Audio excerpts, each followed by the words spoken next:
E aí? Hoje a gente vai olhar para o conceito de classe social por um ângulo bem diferente, uma lente que pode mudar o jeito que a gente enxerga a desigualdade. Vamos mergulhar numa análise que segue as ideias de Durkheim e que argumenta que talvez a gente esteja olhando para o lugar errado esse tempo todo. Então, o nosso roteiro é o seguinte. Primeiro, a gente vai entender por que aquele conceito tradicional de classe social está em crise. Depois, vamos resgatar a solução proposta por Durkheim. Aí, vamos ver como o mundo fica quando a gente olha para ele pelas ocupações e se essa teoria ainda vale hoje. E para fechar, vamos repensar a desigualdade com essas novas ferramentas. Ok, vamos começar. Aquela forma como a gente costuma falar de classe trabalhadora ou classe média, sabe? Então, essa ideia está enfrentando um baita desafio. Parece que essas categorias enormes estão cada vez mais desconectadas da realidade complexa de hoje. É para a gente pensar, né? Quando alguém fala em classe operária, de quem exatamente estamos falando? Um desenvolvedor de software, um motorista de aplicativo e um trabalhador de fábrica. Será que eles pertencem todos ao mesmo grupo? A resposta está cada vez mais nebulosa. E é aí que a crise começa. Olha só que interessante o contraste que a gente tem aqui. De um lado, as grandes classes. Elas são muitas vezes uma coisa meio abstrata, uns rótulos que os acadêmicos usam. Agora, do outro lado, temos as microclasses, ou, para simplificar, as ocupações. Essas sim são concretas, são reais. Todo mundo sabe o que é um médico, um engenheiro, um professor. Elas estão super enraizadas nas nossas instituições, desde a faculdade até o anúncio de emprego. Então, o X da questão é este.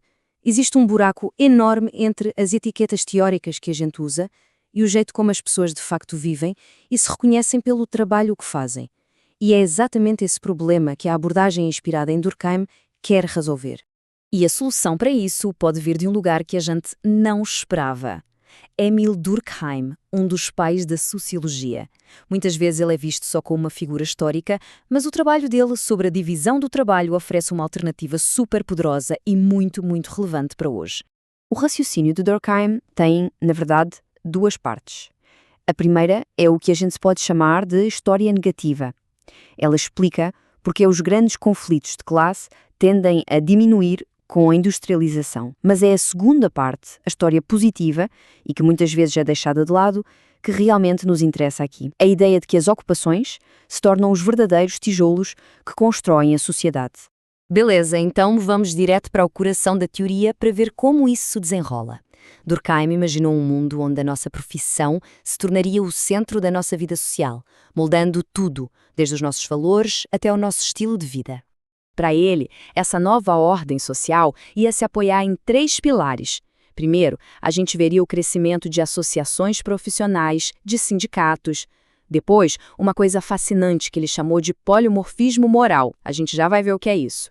E, por fim, tudo isso seria ligado por um novo tipo de cola social, a solidariedade orgânica que nasce da nossa interdependência.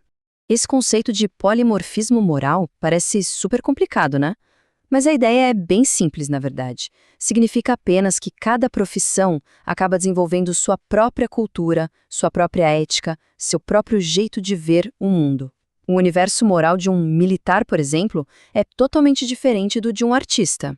E essa citação, que é uma paráfrase do Durkheim, resume tudo de um jeito perfeito. As culturas das profissões viram uma segunda natureza para a gente. Não é algo que a gente pensa ativamente. É simplesmente o ar que a gente respira, moldando nossas atitudes e comportamentos, sem que a gente nem perceba. Certo. Na teoria, isso tudo soa muito bem. Mas será que as previsões que o Durkheim fez há mais de um século se tornaram realidade? Vamos dar uma olhada crítica no legado dele e ver onde a teoria acertou e onde ela falhou. E olha, os sinais estão por toda a parte. Os mercados de trabalho hoje são totalmente construídos em torno das ocupações. Pensa só, as faculdades que nos formam para profissões específicas, as licenças e certificados que a gente precisa para atuar em certas áreas, os sindicatos que defendem interesses de ofícios concretos. A visão de Durkheim parece incrivelmente certeira. Mas calma lá, é muito importante a gente entender que o mundo não se tornou um lugar 100% Durkheimiano. A teoria não se aplica do mesmo jeito em todos os lugares, e é fundamental conhecer as limitações dela. E essa tabela aqui mostra isso muito bem. Na Alemanha, por exemplo, tanto as grandes classes quanto as ocupações são bem fortes. Já nos Estados Unidos, as ocupações são fortes, mas a ideia de grande classe é bem fraca.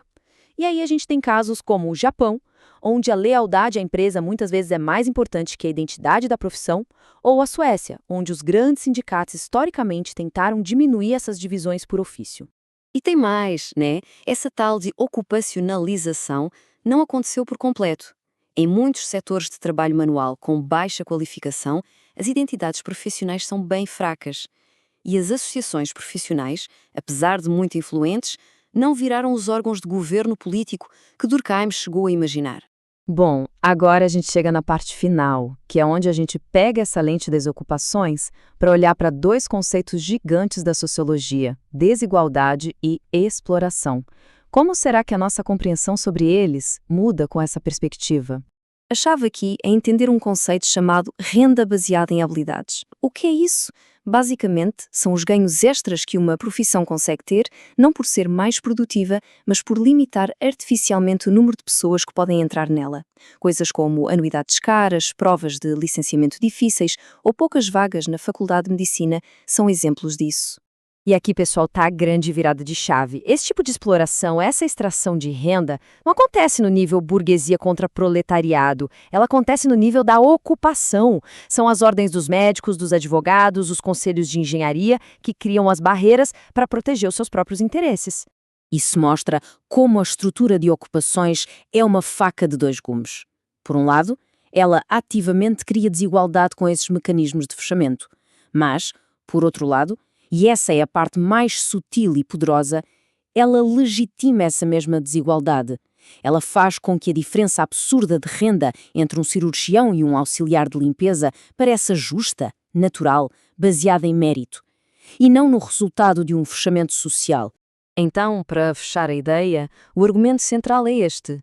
Se a gente deslocar o nosso foco daquelas grandes categorias abstratas para as microclasses concretas, que são as ocupações, a gente pode ter uma compreensão muito mais afiada e realista de como a identidade, a desigualdade e o poder funcionam no mundo de hoje. E tudo isso deixa uma pergunta no ar para a gente pensar. O que define mais quem uma pessoa é hoje em dia? A sua classe social, nesse sentido mais amplo e abstrato, ou a sua profissão específica, concreta? A resposta talvez diga muito sobre como o pensamento de Durkheim continua relevante. Valeu, pessoal!